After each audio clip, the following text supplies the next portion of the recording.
afternoon again, everyone. For those of you who joined us over the past few weeks, then welcome back. If you're new to all of this, then welcome. Bonjour et bienvenue. Si vous avez nous joindre pour nos autres webinaires, merci. Si c'est votre première fois, très bien. On espère que vous trouvez le valeur aujourd'hui. I'm Mark Healy. I'm the executive director of the Ivey Academy. That's the learning and development wing of Ivey Business School here in London. Je suis le chef d'éducation exécutif à l'école de commerce Ivey. C'était à l'Université de Western en Ontario.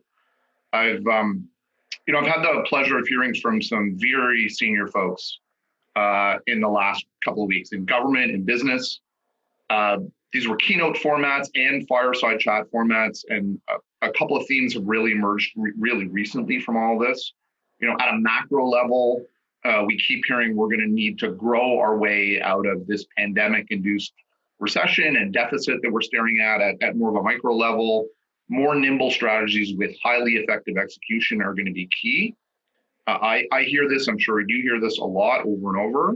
And what I think is okay, and I agree, and I'm sure we all agree, but how? How exactly are we going to go about doing this now? And then, sort of separately, if you think your team is feeling a bit distracted, you're not alone. Our survey data shows us lower engagement, higher anxiety reported by employees at all levels sort of across Canada. Old ways of doing business kind of seem out of step with the new world. Many leaders are questioning whether pre-COVID thinking still holds up. And, it's a bit tempting to kind of hit reset, but changing your strategy, maybe that's not the best first step. And so trying to sort through all of this advice that we're getting that's kind of at this level, but we need it to be here, that's what we want to get to today. And so, we're really lucky. We're going to be joined by three top shelf guests. Each of them have different takes on strategy and culture, or the human capital side of things required to execute on strategy. We're going to start with Tineke Keesmaat, MBA 05. Tineke and I were here together at Ivey all those years ago, a lot longer ago than we probably care to admit. And a little later, we're going to bring in Janeen Speer, who's VP Talent at Shopify, and Cheesan Chew, Ivey MBA 04, who's COO at Ventures at RBC. So, Sean, let's get some technical points and the kind of flow out of the way, and then we'll introduce Tineke. Sean, over to you. Sure. Welcome back, everyone. Bienvenue. As you're listening to the conversation today, please feel free to jump in with questions or comments by clicking the Q&A or chat icons in the bottom of your window. We'll be watching for the highest voted questions and do our best to answer them with a Q&A session towards the end. We'll also post any slides or diagrams along with the recording and share the link with everyone who registered today by email. So keep an eye out for that. All of our past broadcasts are also posted online. To anyone watching on YouTube, you can register to participate in upcoming sessions at iveyacademy.com/events. Thank you for joining us. Let's get into it. Okay, great. Thanks, Sean. And looks like we've got a bit of love from Saskatchewan and Mexico already, which is great. So Tineke, let's bring you in and start with you. Tineke is founder and CEO of Tiltco.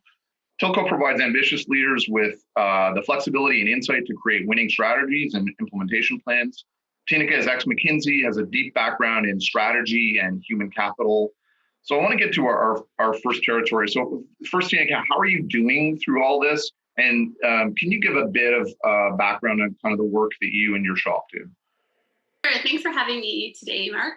So my shop basically is really committed to helping leaders make big ideas happen for themselves, for their teams, for their organization, and for their worlds.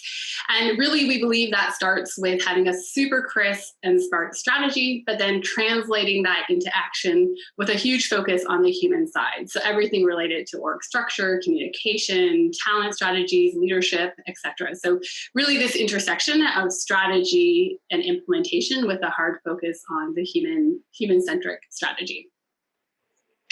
Okay, thanks. And I think you had a poll that you wanted to kind of start with here today. You want to set that up? Absolutely. Sean, can you put that open for folks? We're really curious to anchor our conversation today around how people feel the COVID crisis is changing or influencing their organization. So we'll come back to this, but did want to kind of test with this audience their perspectives on this question.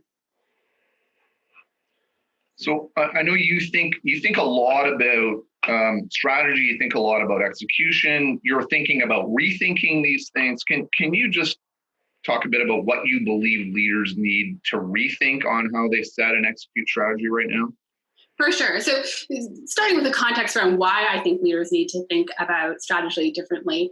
Certainly COVID, and we'll close this poll shortly, COVID is a perfect example of how the world that we're in today is just fundamentally different. The rate of change is incredible. The shocks that are hitting leaders today are coming from multiple directions. I am sure that everyone on this live stream has their own personal statistic that they love to quote. Things like technology, right?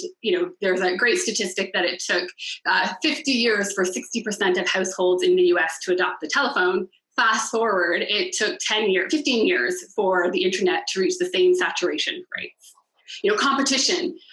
Think about Uber, it's come in and within 10 years, it totally upended the transportation industry, having 2/3 of market share in 10 short years.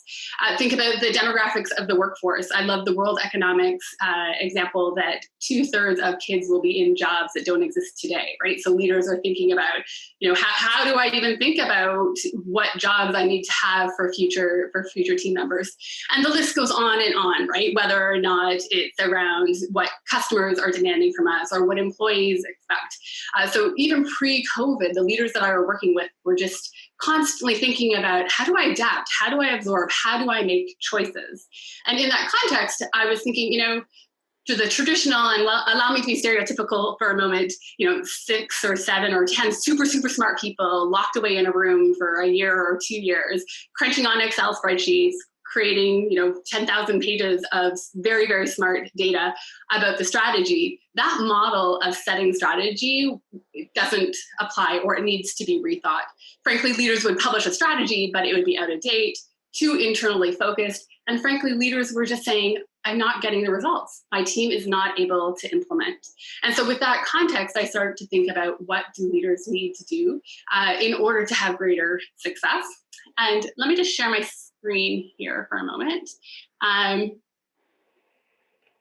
By the way, I was really good at being locked in a room and crunching spreadsheets and producing those strategies. And I made a lot of money doing that along the way. Yeah, and it's important, right? I'm not saying you have to leave that behind, because certainly numbers and crunching and smartness matters and it's an essential ingredient, but we need to extend that, right? It alone is not enough. Mm-hmm. And so the 5 ideas that we've been working with at Tiltco are, one, that you just need a tighter link between strategy ideation and execution. And that really manifests from a duration. So previously we thought of strategy in 5-10-year horizons. And I really encourage leaders to think in much shorter horizons, right? So what do we need to accomplish in the next year, for example? It also then manifests itself in being super clear about what are those priorities, and then how do they translate to every individual in the organization? And often that manifests in objective setting, right? So you make objective setting less of an HR exercise that I'm told to do, and something that is much more that we want to do, that actually links strategy to individual performance. Secondly, everybody in your organization, not just the 10 smart people in the strategy room, but everyone needs to get intensely curious and data-driven. So everyone needs to be looking out at trends in your industry or outside your industry to say, hey, this is happening over here. How might that actually have an impact on us? Or, yes, it's important to have data intuition, because you've been in a business for a long time, and inherent within that, you get this sixth sense of your business, but you need to couple that with a lot more data.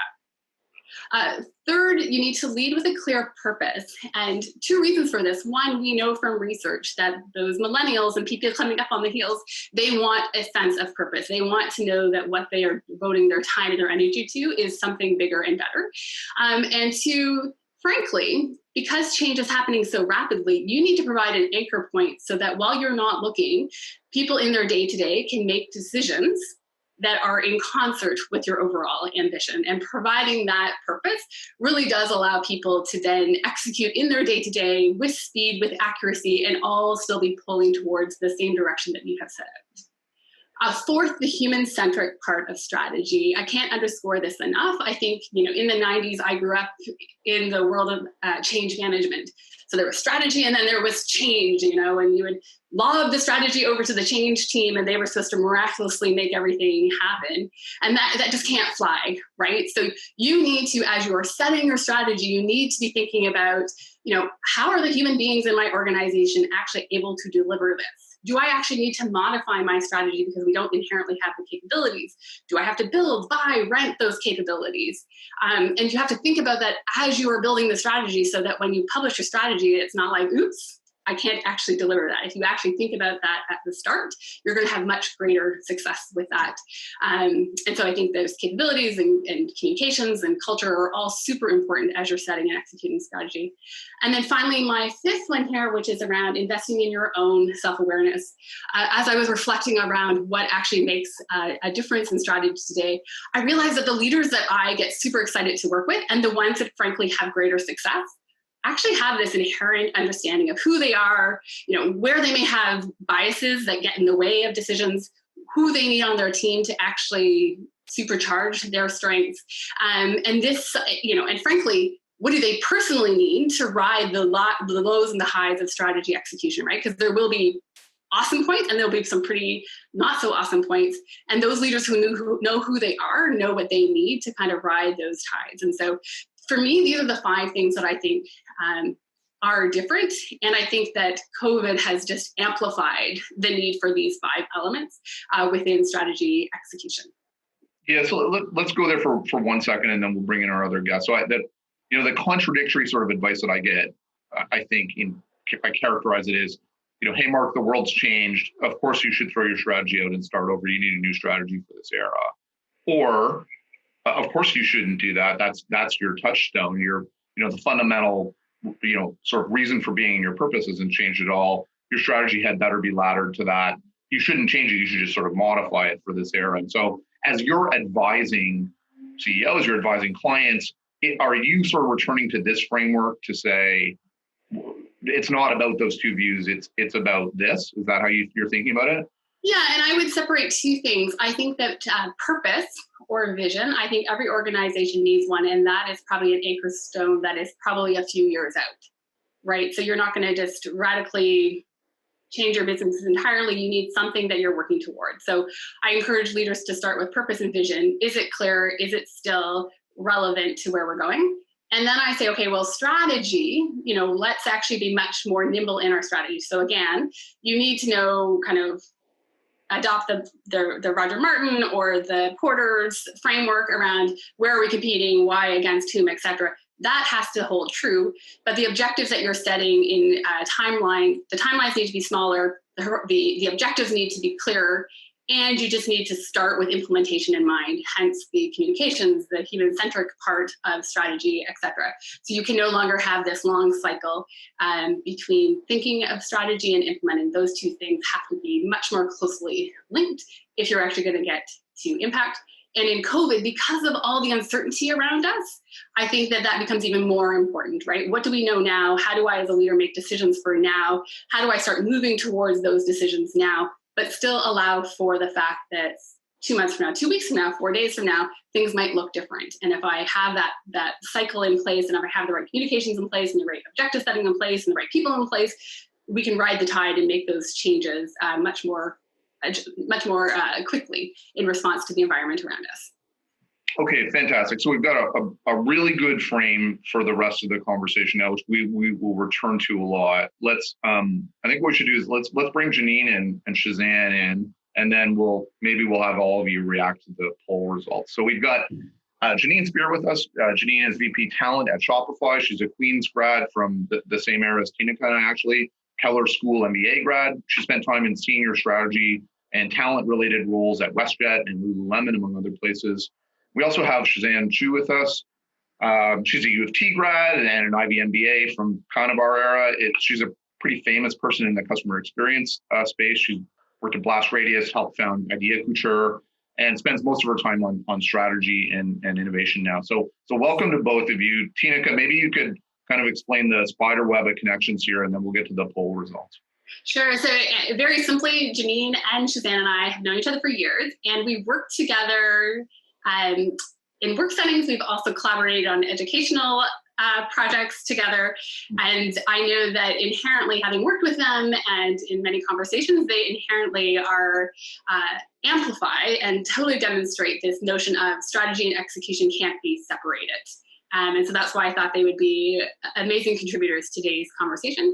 And because they're both deep practitioners leading great teams in well-respected organizations, they can take the consultant theory and actually share very practical, real-time examples of how they live this in their day-to-day. Awesome. So I know, Tineke, I know you wanted to start with Cheesan with a specific question, but maybe we could just all kind of react to the poll results. Tineke, let's start with you. Surprised here? Sort of what you expected? What's your reaction? Yeah, so not surprised at all. And in fact, we based this question off of a recent McKinsey poll that actually had leaders saying that 90% of people felt that it would be 5 years or more. So these numbers are very aligned to the survey results that the McKinsey survey showed. Cheesan or Janeen, any different reaction to the poll results? None different for me. I'm a little surprised at the 1 to 2 years. We often have this conversation internally with my teams around, how long lasting are some of the changes that we're seeing in the market? Will we see boomerangs back in terms of consumption and consumer behavior, or are some of these long lasting? So not overly surprising. The debate goes on. Yeah, I would agree. Not surprising to me. I think, we've seen in the part of the world that I live in, changes both to our merchant base and their realities, as well as the realities for how our people work. So, do I think it's indefinite? I'm not sure. I would say for sure for the next, 3 to 5 years, I expect to see some impacts. And then it's possible that the world might, go back to some things as normal. But I think there are aspects of how people work that have fundamentally changed. Okay, great. So Tineke, back to you to guide the conversation for a few minutes. Perfect. So Cheesan, I wanted to start with you, this notion of shorter cycle between strategy and action.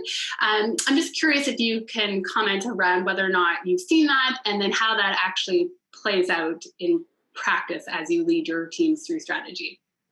For sure. I'd say that, pre-pandemic, we're already sort of looking at faster cycles of strategy to execution. I think, organizations today have a great deal of impatience when it comes to seeing the outcome of something that's on a slide. And so, trying to figure out a cadence for strategy review and then, executing to get to results is really quite critical.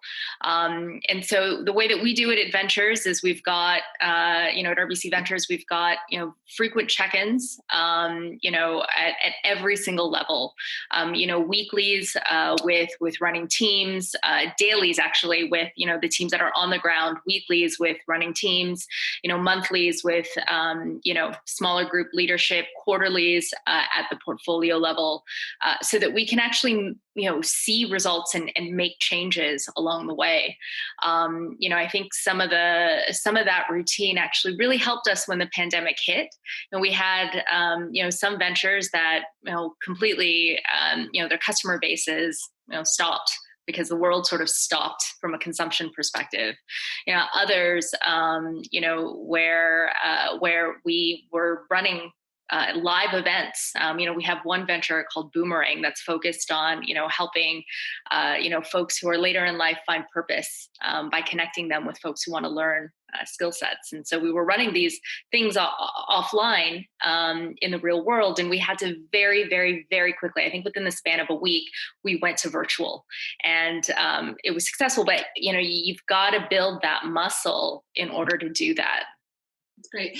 And I know, Cheesan, when we worked together, you were a big proponent of what you called a strategy on a page as a way to anchor strategy, but also to build that connection. I'm wondering if you can talk to people about what that is, and I will share a modified version of that to aid you along, if that's okay. Absolutely. Please do. Yeah. So while you're bringing that up, I mean, you know, we talk quite a bit about purpose. And you know, the need to have a vision and a mission statement.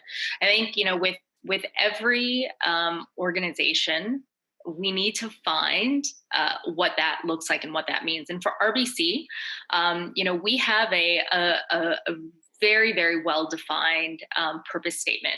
You know, our goal is to help clients thrive and communities prosper.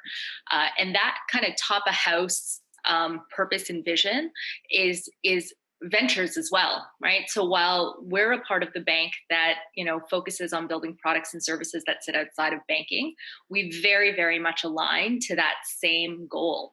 And, you know, I think when you look at this strategy on a page, you've got to have that, because with market hiccups, with, you know, major and minor shifts, without that, you're sort of, you're rudderless, you know, in the, you know, in a body of water. And so, you know, with your vision and mission, you can then set against those your strategic imperatives. And, you know, we do that here at Ventures, where, you know, we've got this overall goal.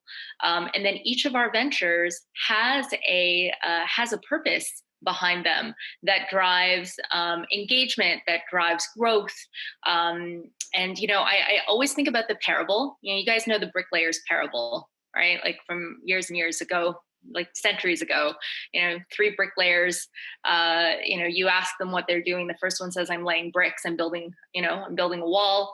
You know, the second one says, I'm a builder and I'm building a wall. And the third one says, well, I'm building a cathedral to the heavens. And each one of them has, you know, their productivity goes up and their motivation and morale goes up, you know, depending on what the perspective and what the mindset is. And I believe that, you know, that extends beyond the individual to organizations as well. That's great. And it's interesting to me, like this notion of purpose. Often you hear, oh, well, that's something for those do-good organizations or healthcare or education. And I love that even within a bank where some people can be like, oh, no, they're just out to make money. It's like, well, no, they exist to help people, you know, put their kids through school, to save money, to have their first home. And, you know, exactly. The important piece, I think, is that not everybody is motivated by the same thing, but people do look for purpose. And so I love the fact that you start your strategy on a page with that bold and big ambition, and then that ladders down to very specific initiatives for people. So that connection from purpose to strategy to individual action is amazing. Sean, I know Cheesan started to talk about purpose. So for fun, let's just cue up that purpose poll, and we'll come back to that in a bit as well. Awesome. So Janeen, I'm curious, over to you. When we talked a while ago on our podcast, we talked about this human-centric passion that Shopify has around its organization. And I'm curious why human centricity is such a fundamental part of how Shopify works and why they've made that a cornerstone of their strategy. You bet. So being human-centric has always been at the heart of Shopify's culture, and ultimately is wired into our DNA, I would say. And interestingly, you know, the concept of thrive on change is one of our company core values. So it's always been part of our story. And one of the things that's in our makeup that I think is interesting and has really come into play in current times is the concept of anti-fragility. If you guys haven't read the book Anti-Fragility, I would really recommend it.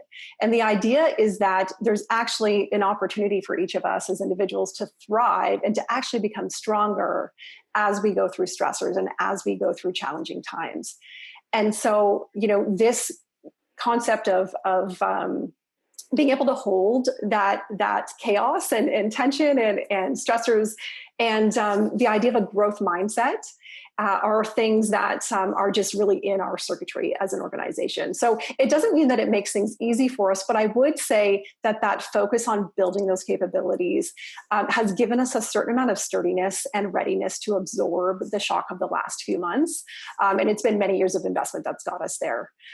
Some of the things that we do to encourage that and to continue to build those muscles is, we do have a fair amount of leadership development offerings. We have an internal coaching team that are always working to support people in pursuing their best expression of themselves. And we've really worked to instill this belief that learning is infinite and that every single one of us is here to be both teachers and learners on our journey. And I think, again, that has come into play in a really helpful way over the past few months, because the more anti-fragile people can become, the more that we can kind of focus on being in the space of ambiguity and being in the space of the unknown. I have never been in so much gray space as I have since last March. And what we've been working through with our people is, how do you sit with that as a leader? How do you sit with that as a contributor to our products? And focus on areas where you can get a little bit more clarity without actually needing certainty, and understanding that distinction. And I really believe, and Shopify believes that the more that we can kind of build that capacity in our people, the better products we'll be able to create, and the stronger we'll be for our merchants. And you talked about purpose before. I've never been as proud of the purpose. I always thought the mission of Shopify was cool. To create a world where commerce is better for everyone, to create a world where entrepreneurship is more common. I think that's cool. But I've never been as proud as I have in the past few months, as we've seen our teams really rally to get around merchants who needed to get their brick and mortar stores online, or to have hack days where they solved problems that merchants were experiencing, such as the ability to have pickups from store when that wasn't something that they'd done before. So I think, it's a moment where the focus on being human-centric, the focus on developing the whole person is actually coming to bear and being helpful in terms of how we show up in the world. And Janeen, just to be devil's advocate, I often hear people saying, "Oh, human-centric means that you're a soft organization. There's not really a business case to being human-centric. It basically means pandering to the millennials, quote unquote." And I'm curious, from your perspective, is that what human-centric means, or just yeah, it's a great question. So to be honest, this has been such an important part of our organizational conversation over the past few months, and it's the ability to hold the tension between empathy and accountability. And so I believe being human-centric actually is both. So it's both, being conscious of what the reality is for people. Let's be honest, any of us who have kids out there and have been working full-time with kids wandering around us, all different ages, for a period of time, kids going to school beside us while we're trying to work. I mean, I have so much empathy and compassion and respect for what people have had to navigate. And at the same time, you're still a business and there's still things that you need to create, and there's still outcomes that need to happen, and there's still roadmaps that need to be met. And so to me, human centricity is both. It's that tension, and it's being able to toggle between the two, being empathetic, giving people what they need so they can be confident in their status, and confident and comfortable enough to be creative and solve great problems, while also setting a clear bar of expectation, holding that performance bar high, and continually checking in with people to see kind of how they're progressing towards those expectations. And just wondering, one last question. So I'm a leader. I have a team member who has got kids climbing all over them, and I empathize with that, but that person isn't achieving their goals. Yeah. What is your counsel to leaders in that moment to get that, that balance right? Because it is. Yeah, absolutely. I mean, my counsel always is have a real conversation.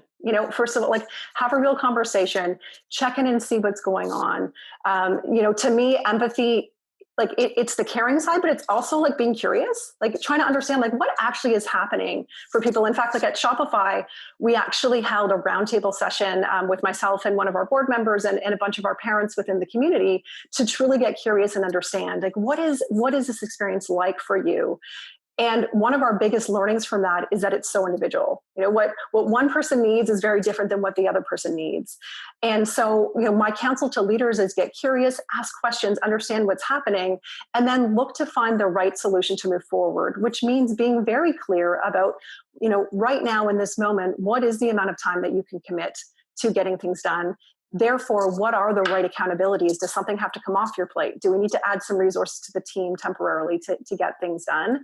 And then reset that expectation so that's clear, so that you can communicate that to the rest of the team, so they understand what's expected of them, and check in and make sure that you're kind of tracking towards that. That's great. That's great. Cheesan, Janeen mentioned this point around never so much gray, never so much uncertainty. Mm-hmm. And I'm curious what that means for your team from certainly in COVID, but, post-COVID, that uncertainty and strategy setting, how are you helping your teams through that, not knowing what's next? What has it meant that you had to lean more on, and kind of how are you guiding your teams? Yeah, I mean, I would say that we are, we've experienced something quite similar to what Janeen was talking about with Shopify. I think the difference in our portfolio is that we have quite a number of ventures that are in different industries. They focus on different customers, different users. We've got about 17 of them now in market, across consumer, business, health and wellness, et cetera. And I would say that, during this time, a handful of our ventures have actually found strength and have found an opportunity, to be quite a bit more aggressive in this environment. Very similar to Shopify. I mean, if there was ever a time, this is it. I'd say for others, it is more ambiguous, and I think for everyone, it's quite a bit, looking out, it's hard to know what the next, couple of months to year is going to look like. And so very early on, I would say in March, I actually focused our teams on starting to scan. And so in my past life, we employed a methodology known as strategic foresight in quite a bit of our work. And so we brought that to our teams and had them just, ear to the ground. We've got to look at, how things are changing in the near term. So what are strong signals in the market? And then also what are weak signals? Where can we look to in other parts of the world, to behaviors and actions of different places where they may have already gone through the transition or the moment that we're in right now. I think that, from that work, there was quite an opening of the aperture as it relates to strategy. And so how do we bring learnings from these signals? How do we derive, insights from these themes to identify what underlying drivers are? And then how do we pivot and build our ventures in order to prepare for, these futures, because it is unknown. Like, there's no crystal ball, right? Like, we've got to make smart bets. And so, we've got, and we don't have all the information, right? I think we talked about this earlier. We don't have, so you've got to take that intuition. You've got to go out there and sort of look at the market to understand, how your product and how your service needs to pivot. Right. And what was your team members' reaction to that? Because I imagine, having worked with entrepreneurial organizations, it's kind of tunnel vision, what's next? And then you're saying, hold on, guys, like, you need to read some more reports. You need to get on the phone and talk to other folks. Like, was that something that team members were comfortable doing, or what were the practical tips that you had to get them to do to recognize the importance of that? Yeah, it was across, like, all over the board, actually. I think we had some team members who, fundamentally understood the rationale and, how beneficial this mindset could be. And we had others who were a little more skeptical about, the activity. It's like, no, I got to get to my numbers this month. I've got to, we've got to focus our energies on executing on this marketing plan because we've got to do X, Y, and Z. And so I think, the big thing that that you have to, when deploying something like this, that you have to really consider is mindset. And so this, we're going to go back to the human-centric nature of our teams, and that, understanding mindset helps us to frame the strategy and the approach to what needs to be done. And I think, if we can frame the benefits to the individual in their context or the teams in their contexts, it makes for a far more likely conversation, right? Like, it's I've got one team that's they have their plan, they know what they need to do, but a methodology like this can help them shape their product. It can help them shape. It doesn't change their purpose. It doesn't change their strategy, but it could change how that strategy gets executed. That's great. That's great. Janeen, back to you, this notion of mindset. I know that you're passionate about leadership self-awareness, and inherent in that are the mindsets that different leaders hold.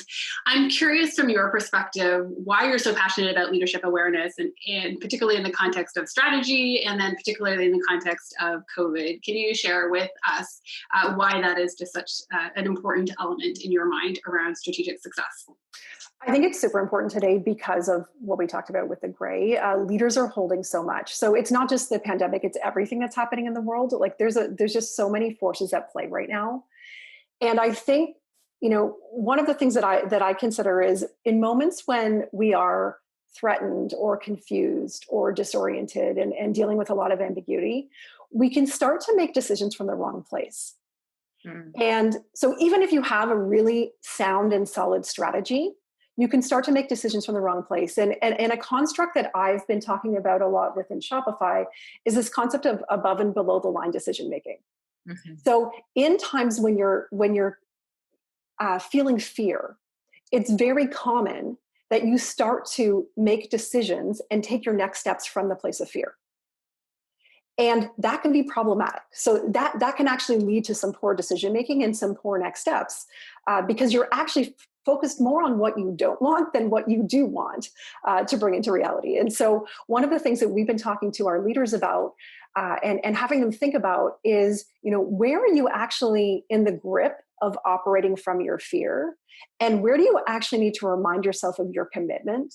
Mm-hmm. And how I would describe it as like restore yourself back above the line so that you're making your choices and you're taking your next steps and you're leading that strategy from a place of commitment, from the places of the things that you do want to see, the things that you do want to bring into play with your teams. Like a simple example of this would be with everybody having to go to work from home. Now, for Shopify, it's not such a big deal for us because we already had a construct and a way of working that was very fluid and flexible, and there was already trust in those interactions. But I've spoken to many people who in their organization, this was a massive shift. Mm-hmm. And so when you think about that and you're leading within that shift, how do you want to show up in that? So are you going to lead from that fear of like, oh, wow, what if people aren't doing the things that they're supposed to? What if people aren't putting in enough hours? What if people aren't committed?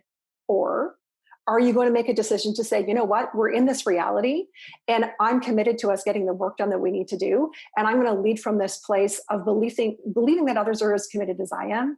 And I'm going to put trust into that equation. And I'm going to actually give people the freedom to choose how they work around all the other things that are happening in their life and to choose the way that they can get the work done in a way that works best for them. So that would be a practical example of what that looks like. And as you can tell, obviously I care a lot about this because I think, we can't control all this stuff. Like Cheesan, I love how you said, like, none of us have a crystal ball.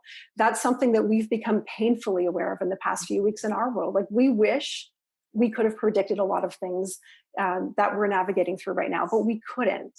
However, what we can do is support our leaders in making great choices and continuing to make great choices as they reduce the field of the unknown and as they kind of move from this full-on ambiguity to slowly kind of reducing that and getting some clarity.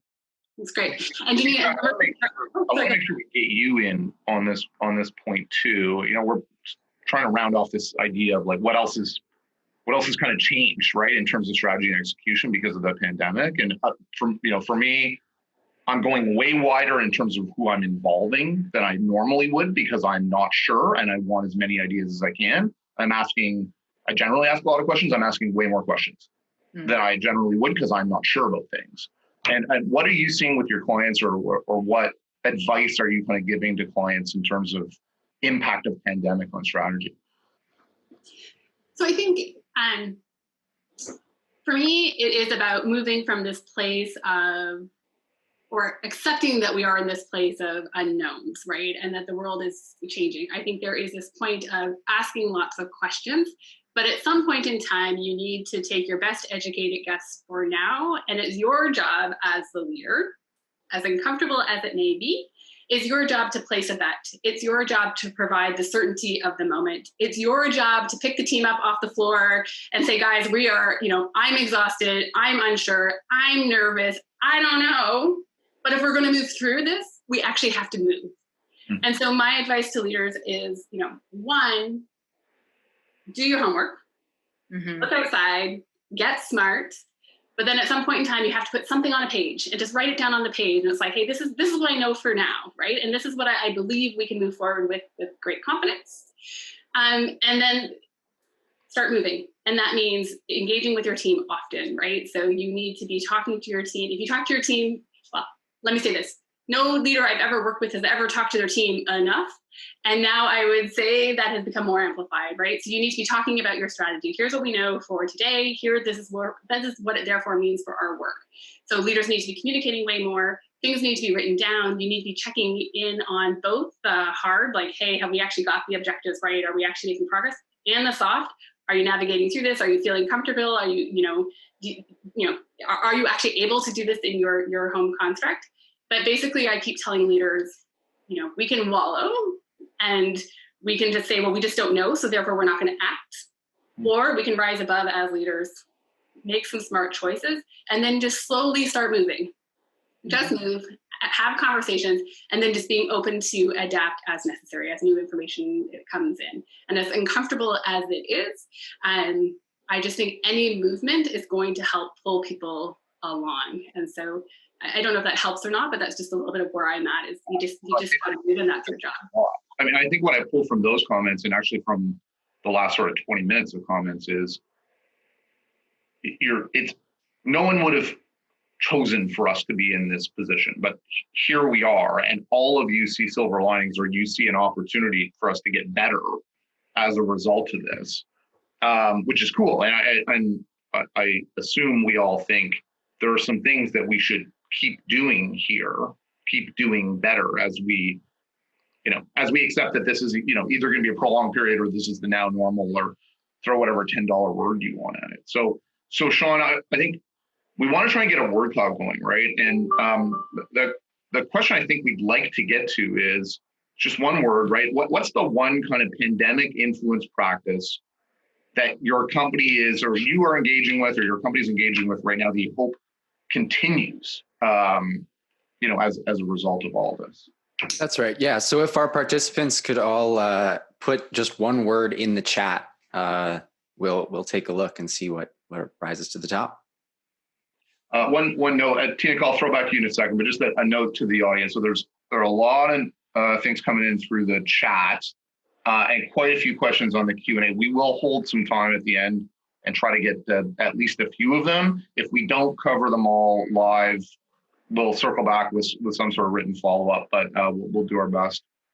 So Tineke, back to you. I want to move us into the kind of the final territory here. Yeah, so for me, I think it's the practice that I've seen leaders really get better at is picking a smaller set of objectives, and then writing them down, publishing them, and having people actually know this is what's expected of them. So I think moving from 500 things that are very ambiguous to, hey, in the next little bit, this is what we need to achieve. And then having everyone rally around that has been a practice that I've seen many leaders adapt in the last couple of months. And I think it's been hugely impactful in helping people kind of create some momentum. And so that is something that I hope continues post-pandemic. Cheesan or Janeen, how about the two of you? So, one thing I would just add that I hope continues is in our world, we've really focused on real time, raw, unscripted conversations with our people. I saw a question in the chat about engagement, and I'll say in the areas that are highest engagement in our organization are the areas where we've been doing this the most frequently. And I think, what that has required of leaders is a couple of things. So one, as a leader, you have to get in tune with your own experience. You have to actually be able to speak to what you are feeling and experiencing, and it can be kind of uncomfortable. But I'm noticing that the ability of leaders to do that is one of the things that's really driving trust, and one of the things that's making those leaders be able to respond in a way that occurs as relevant and less idealistic. So it shows that they're actually in it as well. And just the one thing that we've been doing that I plan to continue with is we've had ongoing at Shopify since the early days of practice of AMAs, which we call Ask Me Anything. So just really open dialogue with leaders. What's different is the frequency with which we've been doing those, and the fact that, for a period of time, we were really focusing them on the gray areas. So we were showing up and just saying, hey, we know this is kind of what's happening right now. We've sent everybody home. How's that going for you? And unscripted, no slides, just showing up, 10-minute intro from a leader, and then usually having 3 or 4 other leaders on a panel just to deal with Q&As that are upvoted. And that kind of open, honest conversation, I think, is something that has been very healthy for us, and is something that I think we'll want to continue at the same frequency going forward. Awesome.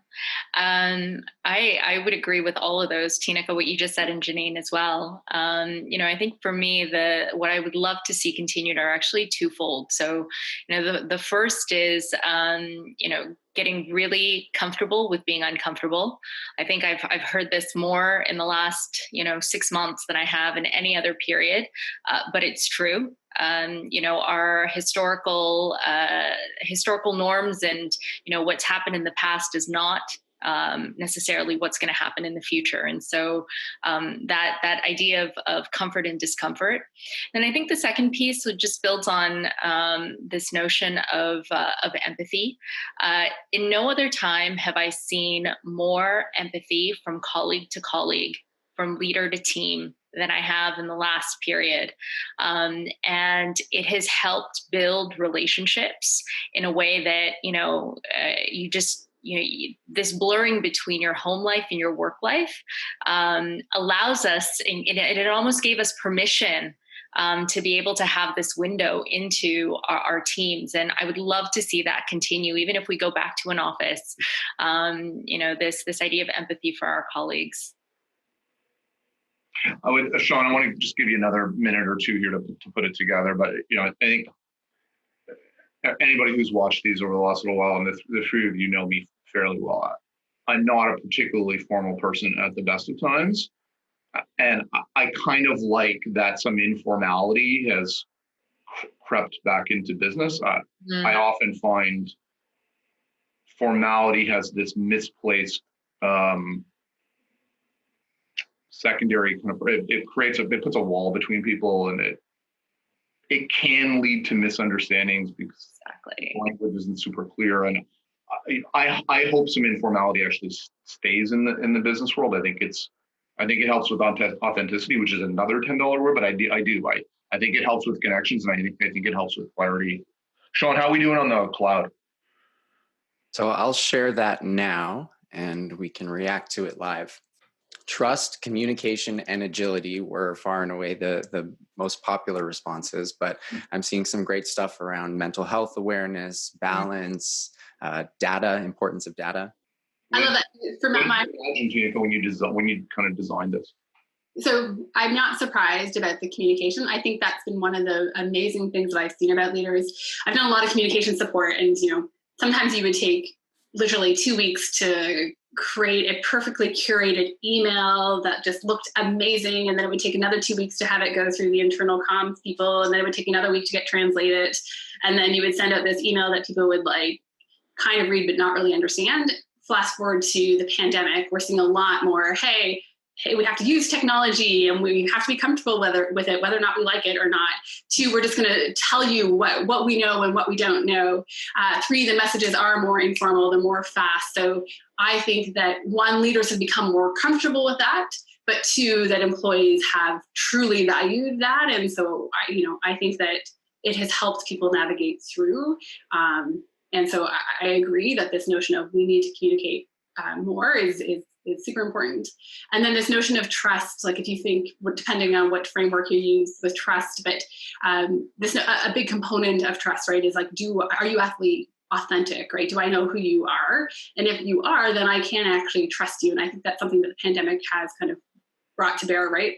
I did a conference call and my naked little 4-year-old came in from a swim at our cottage and was like, you're on this call and you're like, I'm embarrassed by this. But then you realize when you're talking to the CEO, that's just life, right? So you're seeing I can't hide, I can't hide my 4-year-old from you.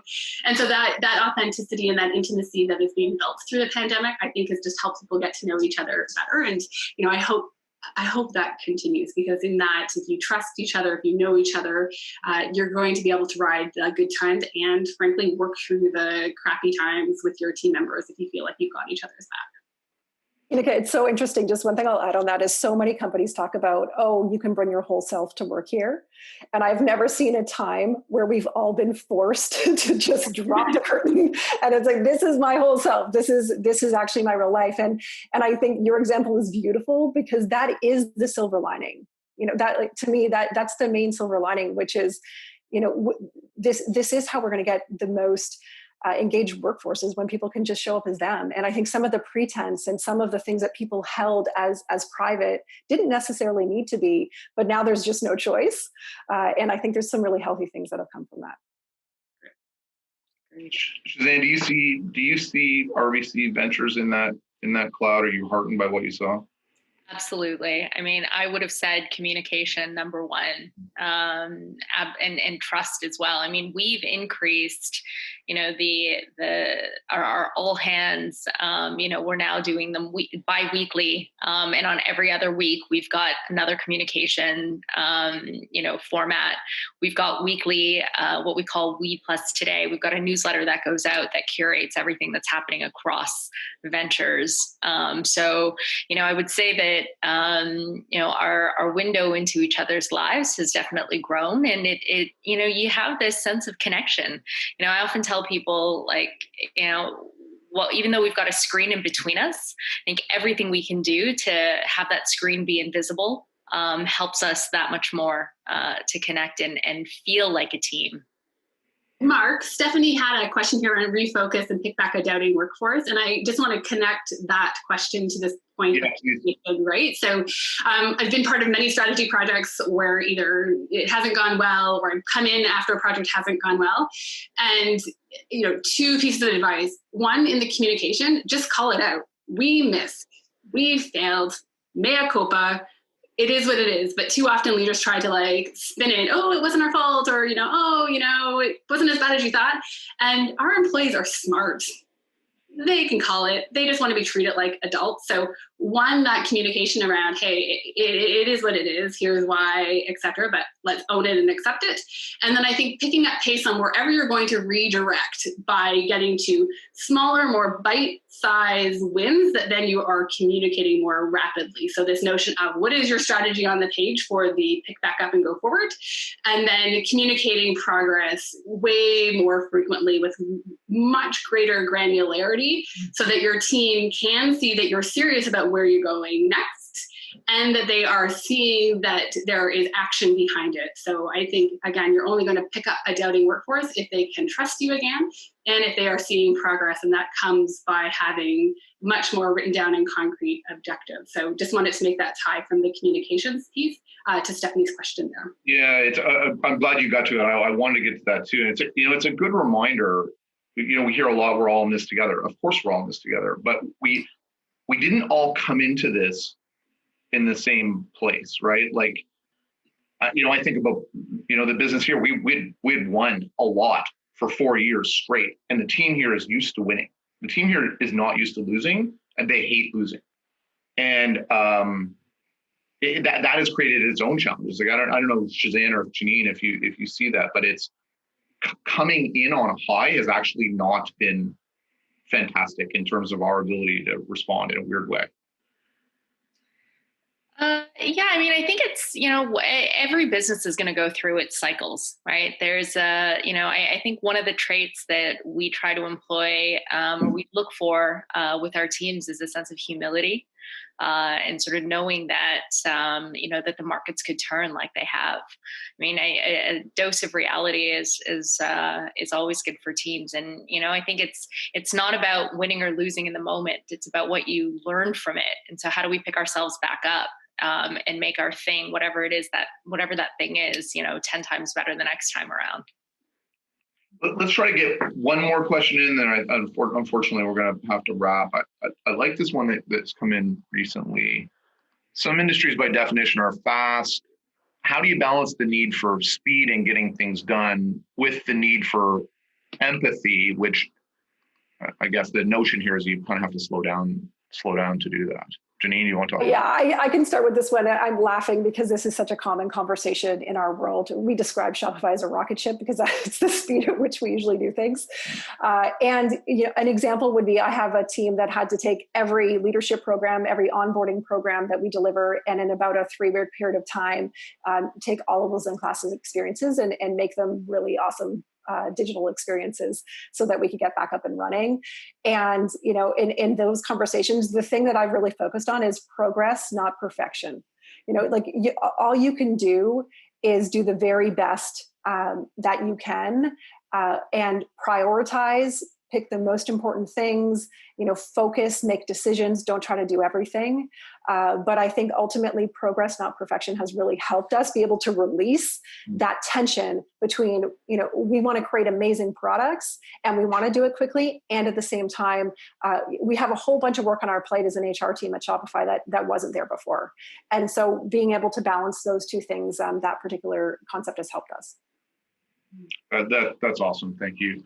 Cheesan and Tineke, maybe last couple of words to each of you, and then we'll wrap. And anything that you want to communicate that we haven't sort of gotten to today. Yeah, maybe like one final thought is, our teams, our teams, your teams, they want to feel productive. And they want to feel like they're involved. And so don't be afraid to ask. That's come up time and time again in roundtables that we've had, like I think Tineke, you said this earlier, where everyone's a grown-up, right? They're not, and we have a tremendous ability for resiliency. And so just ask, don't be afraid. Tineke, final word to you. Yeah, I think that my hope for everyone on this call is that you feel kindred spirits in the sense that nobody's got this figured out. And within that, there's an amazing opportunity to experiment, both with your teams, to try new things for yourself as a leader. But I think that in that experimentation, you can grow, right? So it's a great time because there is no certainty and because everyone's a little bit lost, to really play and to push yourself to try and do new things. And I think that in the end, we were all going to come out better for it, even though it doesn't feel like it in my day-to-day right now. So, yeah. Fair enough. Thank you. Sean, how do we do today? What happens next? That was a great conversation. I saw exhilarating in the chat. Wow. So that's great feedback. We will be posting this episode along with all of our past episodes at iveyacademy.com/blog. To everyone who registered today, we'll also send an emailed link with that recording, as well as the slides, word cloud, any other materials we can think of, along with hopefully some of those extra Q&A questions. So thanks for joining us and stay tuned for that email. Thank you. Thanks, everyone. Thank you so much. Just so great. So such a great conversation. Thank you. Thanks for making time and thanks for the insights. Thank you. Thanks. Everyone, thank you. We'll see you next time. Cheers.